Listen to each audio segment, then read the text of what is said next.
All right, class. In this lesson, we're going to talk about stock transactions. Specifically, we're going to define some basic vocabulary of buying and selling shares of stock. And then we're going to look at a few examples on how to compute gains and losses from stock trades. Now, before we begin, we need to understand what is a stock portfolio. And essentially, a stock portfolio is the set of all the stocks a person or a group currently owns. And the portfolio changes whenever stocks are bought or sold. Stocks are best, usually, investors will tell you that stocks are best for long-term goals, because if you look at stock prices over a shorter period of time, you're going to experience fluctuations. Now, there are investors that are more aware of what's going on in the stock market, and they do play the short game, and they try to take advantage of fluctuations in stock price. But for the average investor like you and me, the best thing is to hold the stock over a longer period of time, because stocks tend to grow and become more valuable over that period of time. When a stock is bought and sold, a trade is made with another stockholder. Most shareholders will buy and sell stocks in multiples of 100, and these are called round lots. And when they are not sold in multiples of 100, they're called odd lots. Now, let me go back to market volatility for a second. Because stocks are considered fairly volatile, depending on what kind of stocks you're talking about. Some could be more volatile than others.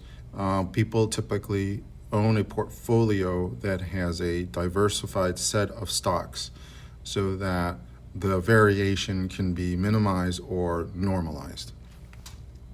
Now, the difference between the selling price and the purchase price is called the gross capital gain. Okay, so obviously, if you sell it for higher than the purchase price, then there is a capital gain. If you sell a stock for less than what you paid for, then that would be called a gross capital loss. In either case, you must report those gains and losses to the IRS each year, because each affects the amount of income taxes that you are responsible for. All right, so that's some background information. Let's go ahead and take a look at example number 1.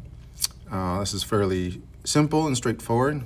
So several years ago, Marlene purchased stock for $7,241 in total. And last week, she sold the stock for $9,219. And the question here is, what was her gross capital gain?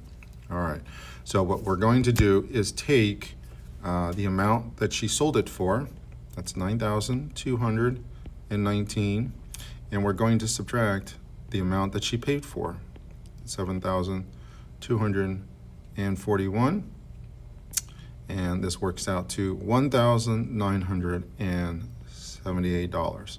So this is her gross capital gain. Okay, so hopefully that made sense. Fairly straightforward. Profit, or how much she paid for at the end minus, how much she sold it for at the end minus what she paid for it. Okay, now in example number 2, we have 5 years ago, Jessica bought 300 shares of a cosmetic company stock for $34.87 per share. And yesterday she sold all of her shares for $41 per share. So what was her capital gain? All right, so what we're going to do is take $41, and we're going to multiply that by 300. Okay, and the reason we want to do this is we want to know how much she sold the shares for in total. And when you calculate this, it works out to $12,300. All right, and the next thing we're going to calculate is how much she purchased, or how much she spent purchasing 300 shares 5 years ago. So that's going to be $34.87, and that's 300 shares.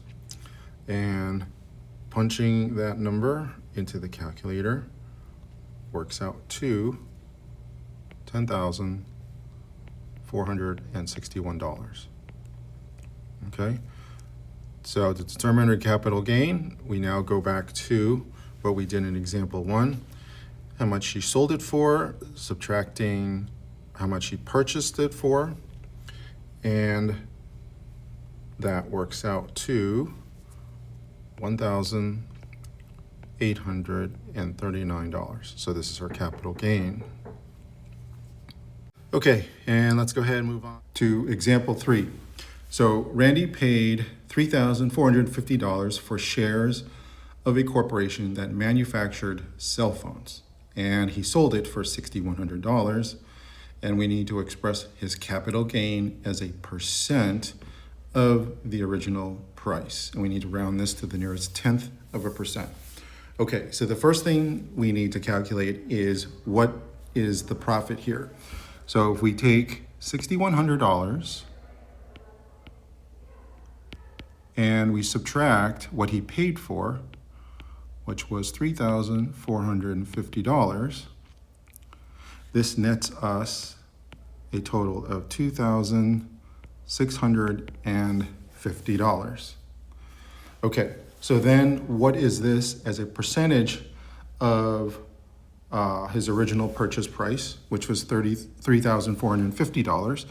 So we're going to take $2,650 and we're going to divide that by $3,450.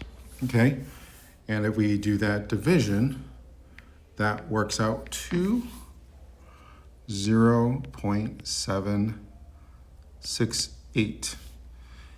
And if we were to express this as a percent to the nearest 1/10, we'd have to multiply this by 100, and we would get 76.8%. Okay, hopefully that made sense. If you had any questions or anything that wasn't clear throughout this video, please go back to the beginning of the video and listen to this again. Thank you.